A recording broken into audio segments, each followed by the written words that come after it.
विचारपीठावरती बसलेली सर्व मंडळी म्हणजे न्यायमूर्ती ओक आणि मी सोडून ही सर्व अंधश्रद्धा निर्मूलन समितीचं सातत्याने काम करणारी मंडळी आहेत आणि आपल्यामध्येही अनेक आहेत की जे या विषयावरती सतत कार्यरत राहिलेली आहेत. डॉक्टर दाभोळकरांच्या 12व्या स्मृतिदिनानिमित्त आपण इथे जमलो आहोत. न्यायमूर्ती अभय ओक यांचं आपण भाषण ऐकलं. वैज्ञानिक दृष्टिकोन आणि भारतीय राज्यघटना. मला अध्यक्ष म्हणून बोलावलेलं असल्यामुळे मला थोडक्यातच माझे विचार मांडले पाहिजेत, कारण माझं भाषण हे मुख्य भाषण नाही. त्यांनी त्यांच्या भाषणात सांगितलं त्याप्रमाणे आपल्या राज्यघटनेचं कलम 51A आणि त्याचं सब आर्टिकल H ह्याच्यामध्ये सायंटिफिक टेम्पर, ह्युमॅनिझम आणि स्पिरिट ऑफ इन्क्वायरी आणि रिफॉर्म हे वाढवणं हे आपल्या फंडामेंटल ड्युटीजचा एक भाग आहे. आणि त्यांच्या भाषणातली मला सगळ्यात आवडलेली गोष्ट ही की त्यांनी जे सांगितलं की लहान मुलांमध्ये वैज्ञानिक दृष्टिकोन वाढवण्याचा प्रयत्न केला पाहिजे.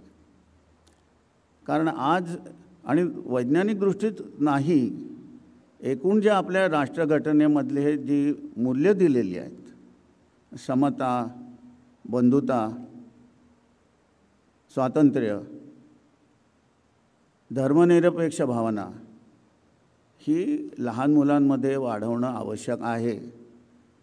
कारण मोठी माणसं या बाबतीत कामातून गेलेली आहेत. त्यांना आता काही सांगून काय उपयोग होईल अशातली परिस्थिती राहिलेली नाही. दुर्दैवी आहे, पण ही वस्तुस्थिती आहे. त्यांनी त्यांच्या भाषणामध्ये जयंत नारळीकरांचा उल्लेख केला. त्यांनी संबंध आयुष्यभर वैज्ञानिक दृष्टिकोन पसरवण्याचं कार्य केलं. आज हे काम आपण आपापल्या परीने पुढे नेणं आवश्यक आहे. डॉक्टर दाभोळकरांनी विवेकवादाचा सतत पुरस्कार केला. ते गेल्यानंतर का होईना पण आपल्या महाराष्ट्रामध्ये जादूटोणाविरोधी कायदा झाला.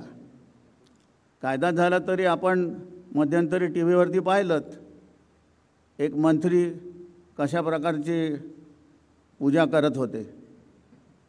तेव्हा ही सगळी प्रवृत्ती आपल्यामध्ये प्रचंड आहे आणि महाराष्ट्राचं आपण फार कौतुक करतो की आपण पुरोगामी आहोत वगैरे वगैरे. तसा काही तो नाही आहे. म्हणजे पूर्वी असला तर माहीत नाही, आता तर राहिलेलाच नाही आहे. आपण बघा इतिहासामध्ये आगरकर विवेकवादी होते, त्यांची जिवंतपणी प्रेतयात्रा काढण्यात आली. रधो कर्वे ज्यांनी संतती नियमन वगैरे या संदर्भामध्ये कार्य केलं, त्यांच्यावरती ते त्यांच्या मृत्यूनंतरही त्यांच्याविरुद्ध खटले चालू राहिले. आणि डॉक्टर दाभोळकरांचा तर आपण खून केला आणि त्याच्यानंतर कॉम्रेड पानसरेंचाही खून केला. तेव्हा ही महाराष्ट्राची प्रवृत्ती आहे. आणि आज ज्या प्रकारे अल्पसंख्य अल्पधर्मीय व्यक्तींना ज्या प्रकारे त्रास देण्यात येतो आहे,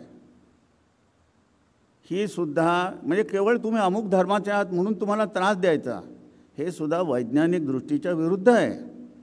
मला माझा धर्म पाळण्याचा अधिकार आहे, तुम्हाला तुमचा धर्म पाळण्याचा अधिकार आहे. आपण वाचलं असेल परवा जामनेरला एका तरुण मुलाचा केवळ तो कुठल्या तरी धर्माचा आहे म्हणून त्याचा खून करण्यात आला. हे कुठल्या वैज्ञानिक दृष्टीमध्ये बसतं? समतावादी विचार घटनेमध्ये लिहिलेला आहे, तो आपण कुठे पाळतो आहोत? तेव्हा वैज्ञानिक दृष्टीचा विचार करताना आपल्याला हा विवेकवादाशी जोडून आपल्याला पुढे जायला पाहिजे. मी डॉक्टर आंबेडकरांच्या विचारांसंदर्भात बंधुत्व विषयाचं जे म्हणजे व्याख्यान दिलं होतं, त्याचं माझे मित्र राहुल थोरात यांनी पुस्तिका काढली. ते त्यांनी सांगितलं. मी डॉक्टर आंबेडकरांचं एक वचन फक्त आपल्याला सांगतो आणि माझं भाषण थांबवतो, कारण माझं भाषण हे काही मुख्य भाषण नाही. 1916 साली डॉक्टर आंबेडकरांनी जे पहिलं जातीच्या प्रश्नासंदर्भामध्ये जो लेख लिहिला आणि नंतर 1935 सालीसुद्धा नंतर जातपात तोडक मंडळासमोर त्यांनी भाषण जे दिलं नाही ते आता सर्वांना उपलब्ध आहे. पण ते 16 साली लिहिलेलं जे भाषण आहे त्यात ते म्हणतात की शास्त्राच्या कक्षेत भावनेला हद्दपार केले पाहिजे आणि वस्तुनिष्ठ भूमिकेतून गोष्टींचा निवाडा केला पाहिजे. माझ्या बाबतीत म्हणायचे तर या विषयावरती माझा जो विचार आहे, माझा जो दृष्टिकोन आहे तो सकारात्मकरित्या कोणी जर उद्ध्वस्त केला तर मला आनंद होईल. म्हणजे हे सुद्धा ते लिहित आहेत की मी मांडतो आहे ते तुम्ही स्वीकारावं, पण तुम्हाला पटत नसेल तर तुम्ही वैचारिक पद्धतीने त्याचा विरोध करा आणि तो उद्ध्वस्त करा. तेव्हा अशा प्रकारची प्रगल्भता आपल्या महाराष्ट्रातल्या विचारवंतांमध्ये, समाजसुधारकांमध्ये होती, आज आपल्यामध्ये राहिलेली नाही. आज आपण आपली राष्ट्रघटना आणि वैज्ञानिक दृष्टिकोन याचा विचार करताना या सगळ्या गोष्टींचा विचार केला पाहिजे.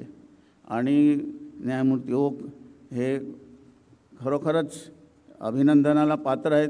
त्यांनी निवृत्त झालेले असले तरी ते आपापल्या परीने कार्यरत आहेत आणि आज वेळ काढून ते इथं आले आहेत. आपण सर्व एवढी मंडळी त्यांचं भाषण ऐकण्यासाठी आले आहे ह्याची मला जाणीव आहे. आणि अर्थातच डॉक्टर दाभोळकरांच्याबद्दल आपल्या मनात कृतज्ञता आहे, त्यांच्या विचाराबद्दल तुमच्या मनात आदर आहे, म्हणून आपण सर्वजण आलेला आहात.